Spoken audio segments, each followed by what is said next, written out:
پہلا سوال ہے جی ہانی KPK سے، انہوں نے پوچھا ہے کہ ناک میں دوا ڈالنے سے کیا روزہ ٹوٹ جائے گا؟ اگر روزے میں ناک سے نکسیر آ جائے تو کیا ناک میں دوا ڈال سکتے ہیں؟ ناک میں دوا ڈالنے سے روزہ ٹوٹ جاتا ہے، کیونکہ ناک میں دوا ڈالتے ہی سیدھا حلق میں پہنچتی ہے اور حلق سے سیدھا اپنا راستہ بناتے ہوئے پیٹ کی طرف نکل جاتی ہے، اور اس کے لیے اس کو پتلی کری کی ضرورت بھی نہیں پڑتی، ڈائریکٹ جاتی ہے وہ، تو اس لیے ناک میں دوا ڈالنے سے روزہ ٹوٹ جائے گا۔ روزے میں وکس کا استعمال کیسا ہے؟ کیا روزے کی حالت میں ناک، گلے اور سینے میں وکس لگا سکتے ہیں؟ معراج الدین کیلیفورنیا سے، جی لگانے پر کوئی پابندی نہیں ہے، نہ اللہ کی طرف سے نہ گورنمنٹ کی طرف سے۔ روزے میں انہیلر کا استعمال، مجھے ناک میں ایک بیماری لاحق ہو گئی ہے جس کی وجہ سے سانس لینے میں دشواری ہوتی ہے، اس کے لیے ڈاکٹروں نے دن میں کئی مرتبہ بھاپ اور انہیلر تجویز کیا ہے، میرے لیے روزے کا کیا حکم ہوگا؟ محمد یاسر علی گڑھ سے۔ دیکھیں، روزے میں باقاعدہ بیٹھ کے اسٹیم لیں گے یا انہیلر لیں گے روزہ ٹوٹ جائے گا، کیونکہ اس میں دوا کے ذرات ہوتے ہیں جو آپ کے لنگس میں جاتا ہے حلق کے راستے سے، تو اس لیے روزہ ٹوٹ جائے گا۔ باقی یہ کہ یہ آپ کے لیے جائز ہے یا نہیں ہے، تو بیماری میں اگر سانس، یعنی روزے کی حالت میں اگر سانس لینا آپ کے لیے مشکل ہو رہا ہے، اور ظاہر ہے مشکل ہی ہوتا ہے جب کسی کو سانس کی بیماری ہو، تو ایسی کنڈیشن میں ان کے لیے جائز ہے کہ وہ روزہ چھوڑ دیں، تو روزہ چھوڑ دیں اور پھر سردیوں میں روزے کی قضا کریں جب دن چھوٹے ہوتے ہیں۔ یاد رکھیں کہ جن کو بیماری کی وجہ سے روزہ چھوڑنا جائز ہے نا، تو وہ جائز تو ہے، مگر یہ کہ وہ فدیہ نہیں دیں گے بلکہ روزہ کی قضا کریں گے، اور فدیہ وہ دے گا جو قضا کرنے کی بھی طاقت نہ ہو۔ تو اگر آپ سردیوں میں جب دن چھوٹے ہوتے ہیں اس وقت بھی آپ کے لیے ایک روزہ رکھنا بھی ممکن نہ ہو، جتنے روزے رکھنے آپ کے لیے قضا ممکن ہے اتنے قضا رکھنے پڑیں گے آپ کو، اور ایک بھی روزہ ممکن نہیں ہے یا ایک ممکن ہے زیادہ ممکن نہیں ہے، تو جتنے روزے آپ کے لیے قضا ممکن نہیں ہے تو پھر آپ ان کا فدیہ ادا کریں گے، اور فدیہ 2.25 کلو گندم ہے ایک روزے کا فدیہ، بعض علماء کے نزدیک 2.25 کلو اور بعض کے نزدیک 2.25 کلو، احتیاط 2.25 کلو میں ہی ہے، یا تو کسی غریب کو 2 ٹائم کا کھانا کھلا دیں، یا 2.25 کلو گندم دے دیں، یا 2.25 کلو گندم کے پیسے دے دیں، تو ایک روزے کا فدیہ۔ لیکن یہ جب ہے جب آپ قضا نہ رکھ سکتے ہوں۔ روزہ کے لیے حیض روکنے والی دوا کھانا، کیا روزے کے لیے حیض روکنے کی دوا کھا سکتے ہیں؟ قرۃ العین، جی کھا سکتے ہیں، کوئی حرج نہیں ہے، لیکن اس کے سائیڈ ایفیکٹ بہت ہوتے ہیں، تو بہتر یہی ہے کہ نیچر سے لڑائی نہیں کرنی چاہیے اور بعد میں قضا کر لیں اس میں جب اللہ نے اجازت دی ہے۔ روزہ افطار کا مسنون طریقہ، روزہ کھجور سے کھولنا سنت ہے یا سادہ پانی سے بھی کھول سکتے ہیں؟ نیز شربت سے کھولیں تو کیا حکم ہے؟ تہذیب صاحب امبور سے۔ پانی سے بھی سنت ہے، کھجور سے بھی سنت ہے، اور یہ جو شربت ہے اس سے سنت نہیں ہے، نقصان بھی دے سکتا ہے۔ چینی کیوں کھا رہے ہیں؟ پہلی چیز تو انسان کو یہ اچھی کھائے نا، آپ صلی اللہ علیہ وسلم نے کھجور کو شجرت طیبہ سے تعبیر فرمایا ہے، تو اور قرآن میں بھی کہا شجرۃ طیبۃ اصلھا ثابت وفرعھا فی السماء، تو اللہ نے اس کی، بہت سے مفسرین کہتے ہیں اس سے مراد بھی کھجور کا درخت ہے، تو کھجور کا جو پھل ہے نا یہ بہت انسانی صحت کے لیے مفید ہے، اور افطار میں آپ کو جو پاور چاہیے ہوتی ہے نا، طاقت چاہیے ہوتی ہے، وہ کھجور سے ملتی ہے آپ کو، کیونکہ کاربوہائیڈریٹ بھی چاہیے آپ کو، اور کھجور میں اس کے علاوہ بھی بہت سارے وٹامنز ہیں۔ کہا جاتا ہے کہ ایک چھوٹے سے پھل میں اتنے سارے منرلز اور وٹامن جمع نہیں ہیں جتنے کھجور کے ایک چھوٹے سے پھل میں جمع ہے، واللہ عالم۔ تو پیغمبروں کی خوراک ہے یہ، آپ صلی اللہ علیہ وسلم کی خوراک ہے، اللہ پیغمبروں کے لیے ایسی خوراک تجویز نہیں کرتے جو کم فائدے کی ہو یا نقصان دہ ہو، اس لیے ہمارے ہاں پتہ نہیں کیا مسئلہ ہے، عربوں میں تو کھجوریں بہت کھائی جاتی ہیں، ہمارے یہاں ہمارے ملکوں میں کھجور ہی نہیں کھائی جاتی، اس کی عادت ڈالنی چاہیے، بہت مفید چیز ہے۔ مسجد میں 8 رکعت تراویح ہو تو 20 کیسے پڑھیں؟ یہاں پر مسجدوں میں 8 رکعت ہی تراویح ہوتی ہے تو ہم 20 رکعت کیسے پڑھیں؟ شعیب صاحب مکہ مکرمہ سے۔ شعیب صاحب یہ آج کا مکہ مکرمہ ہے جس میں 8 رکعتیں ہوتی ہیں، امام شافعی کے دور کا، 2 صدی ہجری کے دور کا جو مکہ مکرمہ تھا اس میں کہیں بھی 8 نہیں ہوتی تھی۔ امام شافعی کی گواہی ہے کہ ہم نے جہاں بھی پایا لوگوں کو 20 رکعتیں پڑھتے ہوئے پایا ہے، اور صدیوں سے پوری امت 20 ہی پڑھتی آ رہی ہے، اب مکہ والوں نے حرم کے علاوہ 8 شروع کر دی ہیں، تو آپ کو چاہیے سنت پوری کریں، آپ سنت موقدہ ہے تراویح کی نماز، تو 8 اگر مسجد میں پڑھائی جاتی ہے مسجد میں 8 پڑھ لیں، اور پھر 12 گھر آ کے پوری کر لیں، یا مسجد میں ہی 12 پڑھ لیں، کوئی آپ کو روکے گا تو نہیں، آپ اخفل طریقے سے پڑھ لیں، اگر جماعت سے لوگ آپ کو روک رہے ہیں تو اپنی جماعت کرا لیں، اپنی نہیں کرا سکتے تو الگ پڑھ لیں، گھر میں آ کے پڑھ لیں، کسی بھی طرح پڑھ لیں، کوئی اس میں حرج نہیں ہے۔ کیا تسبیح تراویح شرعاً ثابت ہے؟ تراویح تسبیح جو ہر 4 رکعت کے بعد پڑھی جاتی ہے کیا یہ ثابت ہے، اور اس کا پڑھنا کیسا ہے؟ رضوان تلا گنگ سے۔ یہ جو 4 رکعت تراویح کے بعد پڑھتے ہیں نا، سبحان ذی الملکوت والجبروت، اس طرح کی کوئی لمبی چوڑی دعا ہے، یہ کہیں بھی ثابت نہیں ہے، لوگ اس کو چونکہ سنت سمجھنے لگے ہیں تو اس لیے اس کو چھوڑ دینا چاہیے۔ تو 4 رکعتوں کے بعد کچھ بھی ثابت نہیں ہے، بیٹھے رہیں، خاموش بیٹھے رہیں، کوئی بھی ذکر کر لیں، کچھ بھی نہ کریں، دعا مانگ لیں، سب جائز ہے۔ تراویح پڑھا کر معاوضہ لینا، حافظ کا تراویح کا معاوضہ لینا کیسا ہے؟ عرفان پٹیل، جگہ نہیں بتائی کہاں سے۔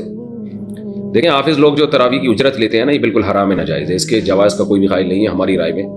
جو اب تک ہمیں معلومات ہیں، اور اگر کوئی قائل بھی ہو تو اس کی دلیل مضبوط نہیں ہے۔ خالصتاً قرآن کی تلاوت، نماز میں تلاوت کی اجرت ہے، یہ فرض نماز کی تنخواہ لینا، یہ اس کی جواز کی وجہ کچھ اور ہے۔ اس کی وجہ یہ کہ فرض نماز شاعر اسلام میں سے ہے۔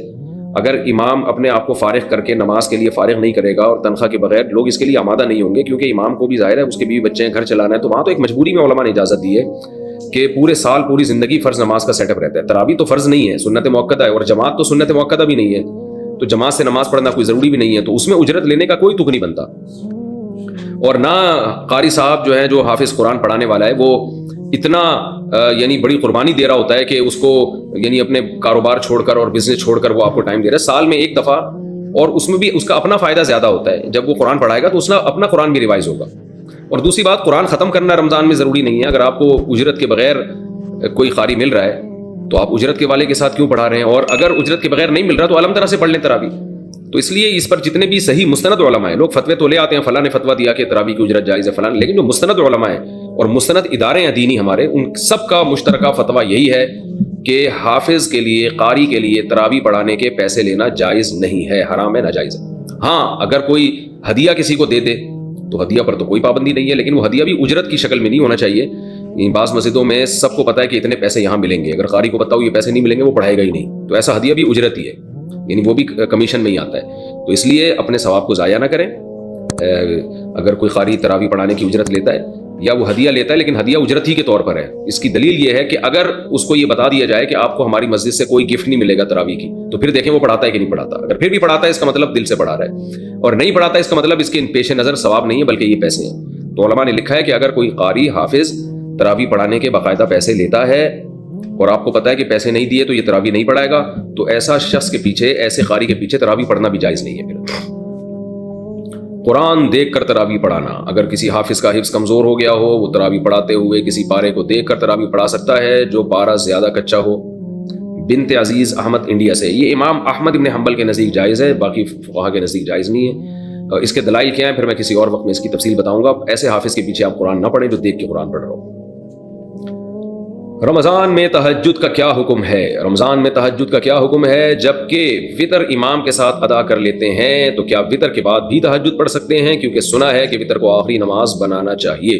شعیب صاحب کشمیر سے، بالکل صحیح سنا آپ نے، حدیث میں آتا ہے اجعلوا آخر صلاتکم وطرا، آخری نماز وطر کو بناؤ۔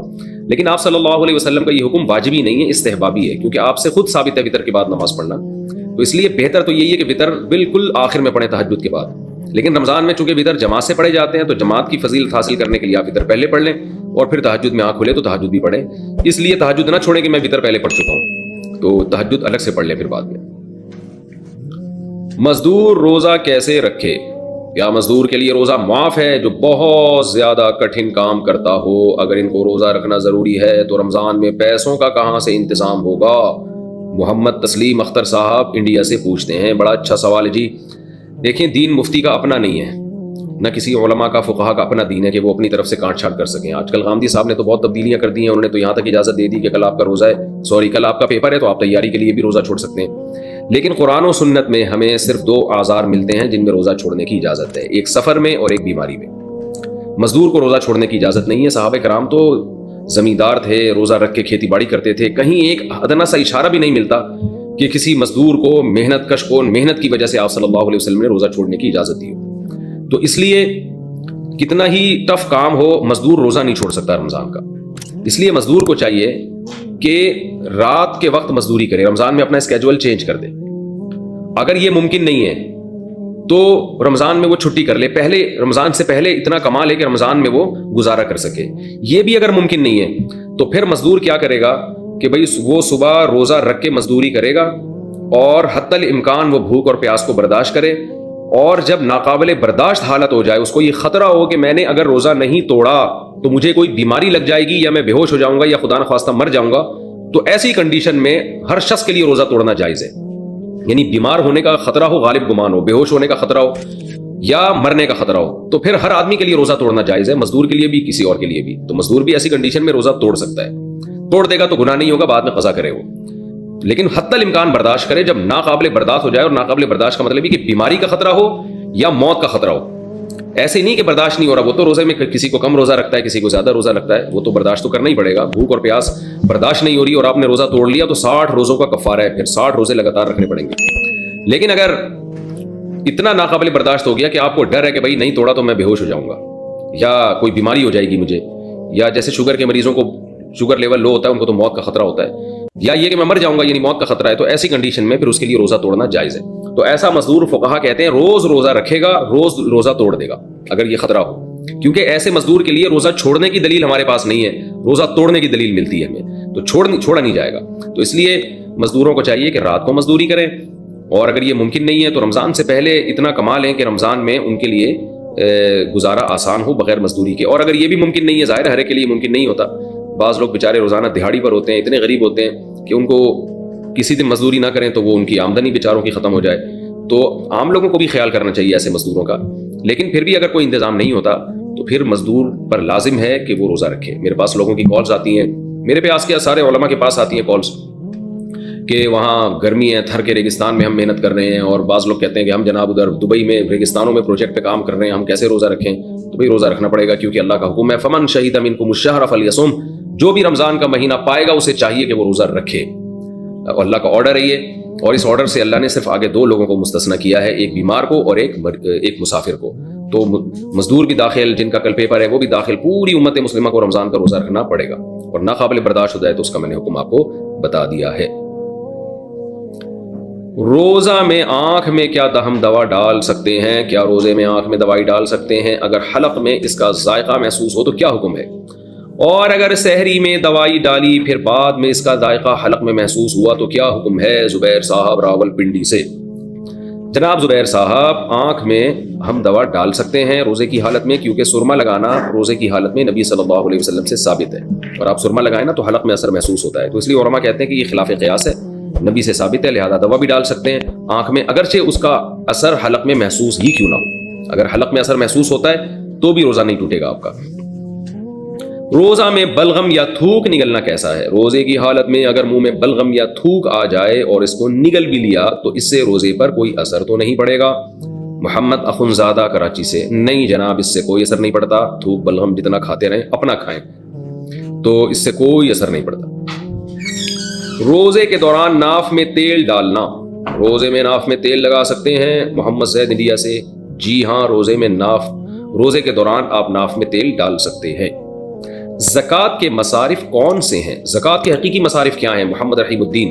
قرآن نے زکوٰۃ کے مصارف بیان کیے ہیں، فقراء مساکین.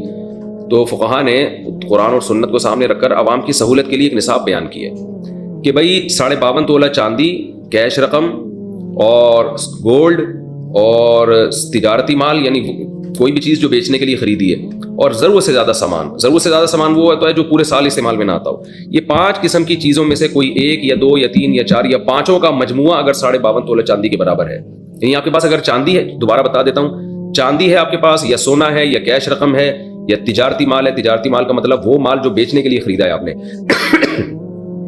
یا ضرورت سے زیادہ سامان، یعنی وہ سامان جو پورے سال استعمال ہی نہیں ہوتا.